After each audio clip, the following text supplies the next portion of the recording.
Hey everybody, welcome back. It's Big Poppa T-Mo. Timmourne, I'm playing No Man's Sky and I'm still doing my beginner's guide to this game.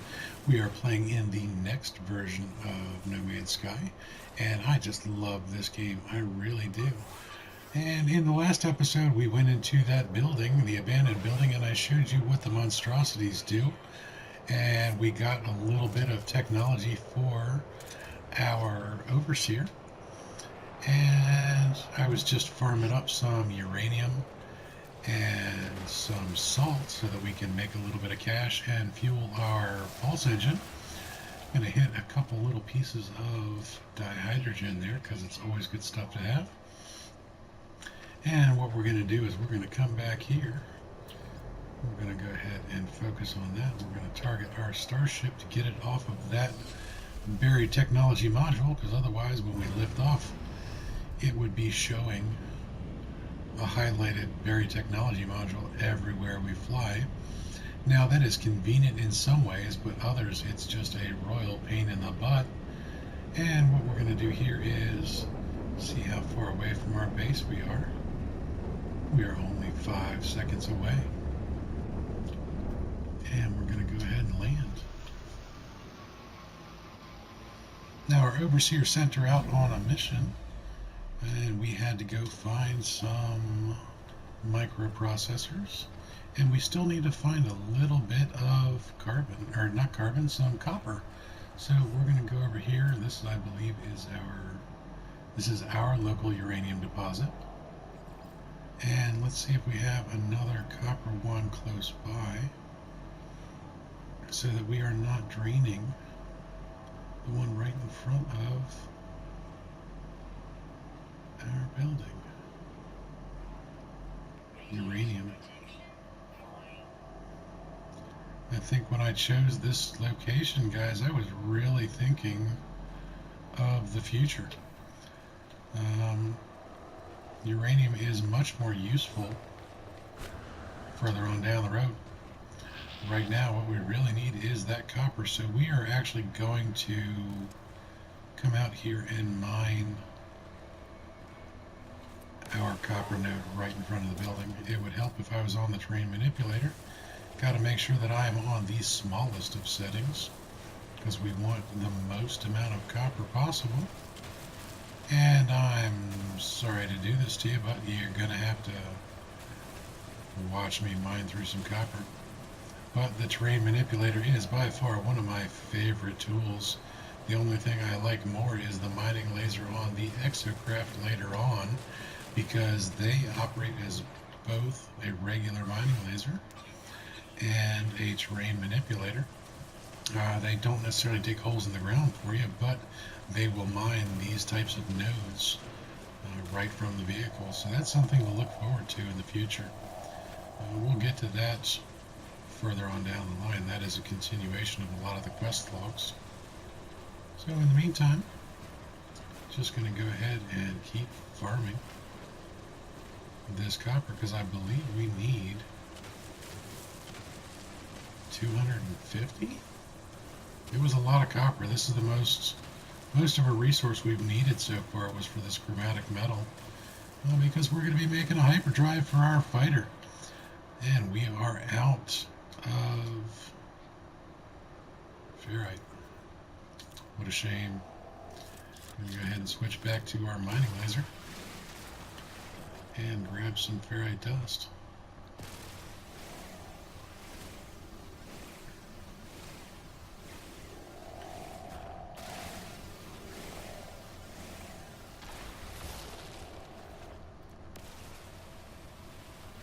Much larger deposits over here. We're going to grab these. Oop. Hostile flora unidentified. Let's scan this puppy. Make a little bit of cash. We got 512. Notice how before we were getting 500 and now we're getting 512. That is just the added bonus of swapping out to this new multi-tool that our my keen friend in the space station gave us. One of the added bonuses of that. So Remember, when you get a chance to do that quest, or when you get a chance to go up into that space station, let him take a look at your multi-tool. And if it is, in fact, any form of an upgrade, make sure you take it. Every little bit helps. Every little bit helps. One of your biggest frustrations in this game is you'll go to purchase something like a ship, and you're going to be just ever so slightly short on the cash to buy it, especially when you get into things like those haulers. When you get into a $46 million or million units hauler and you have 45 million, you'll regret not having that extra little bit. Not saying that 12 units is going to make all the difference, but it does add up. It does. Alright, let's see what we got. We got some decent ferrite dust going on. And since I've been preaching the whole time that we should be using our refinery to get better materials to reduce the fuel cost of these things, we're going to come back here. And we're going to throw 250 ferrite dust in to get the pure ferrite. And then we're going to come out here and talk to Overseer, our attendant Rafar. You are back. I am so glad, friend. I will extract the storage blueprint as soon as I have the data. It is good to see that Gek is so invested in the success of our home. They are clearly happy to see me energized for the task at hand. Let's give him the data. Here is your blueprint. As promised, a trivial task. Their code was just sitting there to be manipulated. Containers received. 9 items learned. Now, that may seem like a lot of blueprints that we learned 9, but what we really learned was 9 different storage containers. Now then, do you think, friend, that we should put that science terminal to use? Fill our home with the clicks and lights of the Korvax? It would be so lovely. Overseer feels the base would benefit from the Korvaxian Scientist. They would like to see good use made of the blueprint they worked so hard on. I agree. I'm so glad we had this chat, friend. He's a plucky little spitfire, isn't he?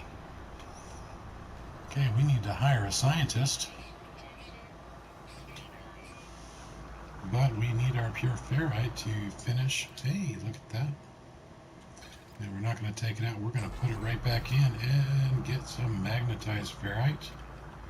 We're going to click on our base terminus. Still temporarily offline. Open for the future. One day that thing will work. Always makes me think of Stargate. There's a sentinel here. Okay, so terrain manipulator is out of charge. Waiting on the magnetized ferrite so that I can charge that up, as well as use that for something else. Let's check the blueprint research. And we have 2, so we can get something else. I think we're going to go with the wooden frontage.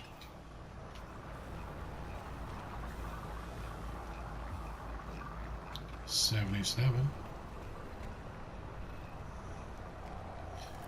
Alright, since this is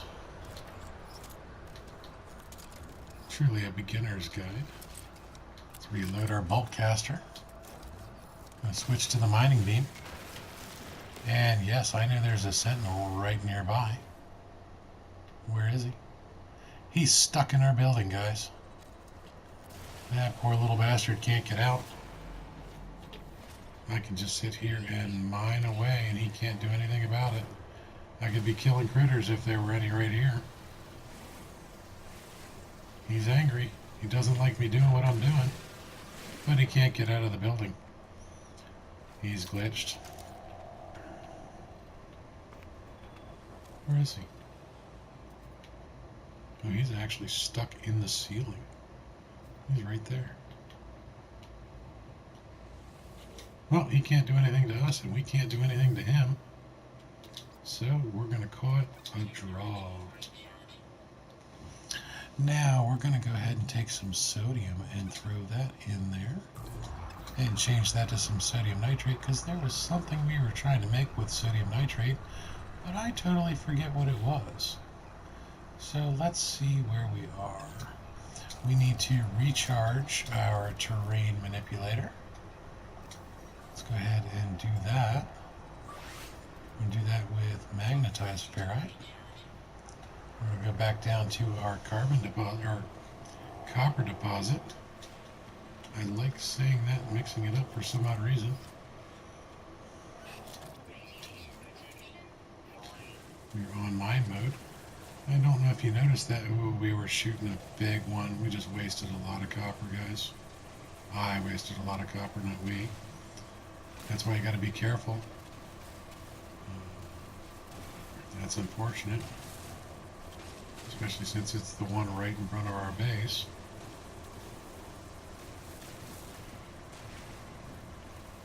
Alright, we have now mined roughly 270. Let's check our inventory. 272 copper.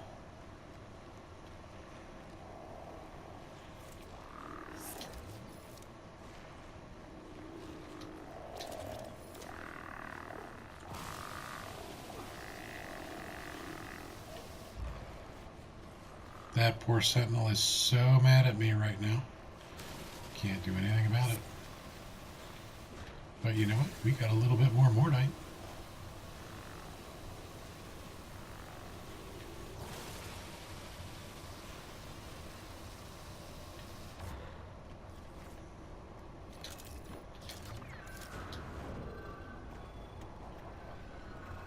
Oh, did it finally scam me? Still can't get out the door.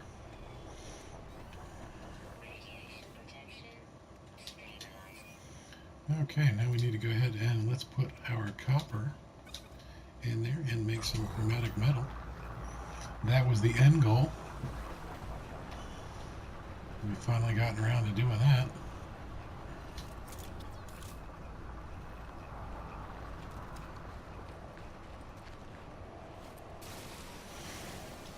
And that's going to take a moment, so while that's happening, I'm going to go out here and mine some more ferrite dust and sodium. I'm going to overheat my gun. Actually, while we're at it, let's go ahead and let's check out our multi-tool. Oh, that's going to take 200 chromatic metal. That is costly. That is unscanned. There are more humming eggs down in that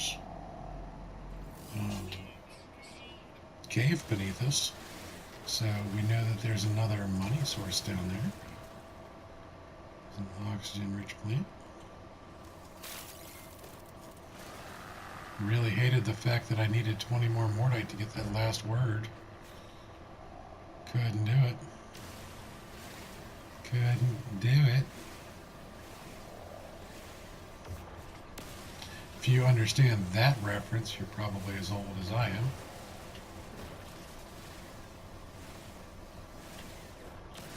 And if you don't, no big deal. I can pull the cranky old man. Kids these days. What always surprises me is when some of my children, which I have 6 of them, get a lot of the references that I make, because either they've been around me the whole time or they're just actually well educated enough to have some interesting life experiences. Okay, we have run out of suit inventory. That's never a good thing. The animals are making some weird noises, guys. So we're going to come over here, get close to our ship so that we know we can transfer. We're going to send some rusted metal over there. We're going to send that. We're going to definitely send the salt, because that's just going to sit there and wait until it's sold. And we're going to send the Gek nip, and I think that does it for slots. So in the meantime, let's go ahead and come back in here. We're going to grab our 125 chromatic metal. Throw the extra 22 copper in there. And you know what we need to do, though? We need